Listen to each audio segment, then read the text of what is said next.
അയ്യപ്പ, പ്രപഞ്ചത്തിൻ്റെ ശബ്ദം എന്നറിയപ്പെടുന്നത് ഓംകാരത്തെയാണ്. ആദിയിൽ വചനമുണ്ടായിരുന്നു, ആ വചനം ദൈവവചനമായിരുന്നു എന്ന് പറയുമ്പോഴും ആ വചനം തന്നെയാകാം ഓംകാരം എന്ന് മനസ്സിലാക്കേണ്ടതായിട്ടുണ്ട്. ഈ ഓംകാരത്തിൽ നിന്നുമാണത്രേ പഞ്ചഭൂതം ഉണ്ടായിട്ടുള്ളത്. മോക്ഷം ആഗ്രഹിക്കുന്ന ഓരോ ജീവജാലങ്ങളും അറിഞ്ഞും അറിയാതെയും മനസ്സിലാക്കുന്നത് ഈ ഓംകാരത്തിൻ്റെ പൊരുളാണ്. അകാര ഉകാര മകാരാദികളായിട്ടാണ് ഓംകാരത്തെ കണക്കാക്കുന്നത്. ഭഗവാൻ സുബ്രഹ്മണ്യ സ്വാമിയാണ് പരമശിവന് ഓംകാരത്തിൻ്റെ പൊരുൾ നൽകിയതെന്ന് പറയാറുണ്ട്.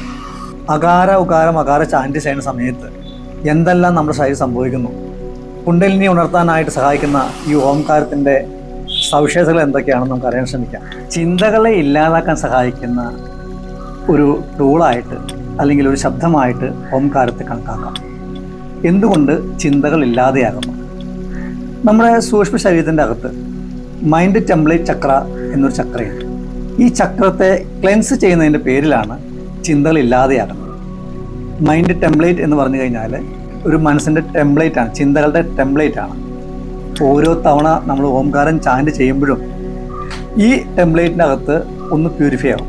പ്യൂരിഫൈ ആയാൽ പിന്നെ കുറച്ച് സമയത്തേക്ക് വേറെ ചിന്തകൾ ഉണ്ടാകാൻ സാധിക്കില്ല. അതുകൊണ്ടാവാം കുറച്ച് സമയത്തേക്ക് ചിന്തകളില്ലാത്ത അവസ്ഥ നമ്മൾ ഉണ്ടാകുന്നതിൻ്റെ കാരണം. അപ്പോൾ കൃത്യമായ രീതിയിൽ ഓംകാരം ചാൻറ്റ് ചെയ്താൽ നമ്മുടെ ശ്വാസകോശം കൃത്യമായ രീതിയിലേക്ക് അതിൻ്റെ എക്സ്പാൻഷൻ സംഭവിക്കും. അതിലുപരിയായിട്ട് നമ്മുടെ ഹാർട്ടിൻ്റെ റിതം കറക്റ്റാവും. അതേപോലെ തന്നെ കുണ്ടലിനി ശക്തി ഉണരാനുള്ള പ്രേരണ ഉണ്ടാവുകയും ചെയ്യും. എങ്ങനെയൊക്കെ ഓംകാരം അല്ലെങ്കിൽ അകാര ഉകാര മകാരാദികൾ ചാൻറ്റ് ചെയ്യാമെന്ന് നമുക്ക് അടുത്ത വീഡിയോയിൽ കാണാം. അപ്പോൾ എല്ലാവരും കൂടെ കൂടുമല്ലോ.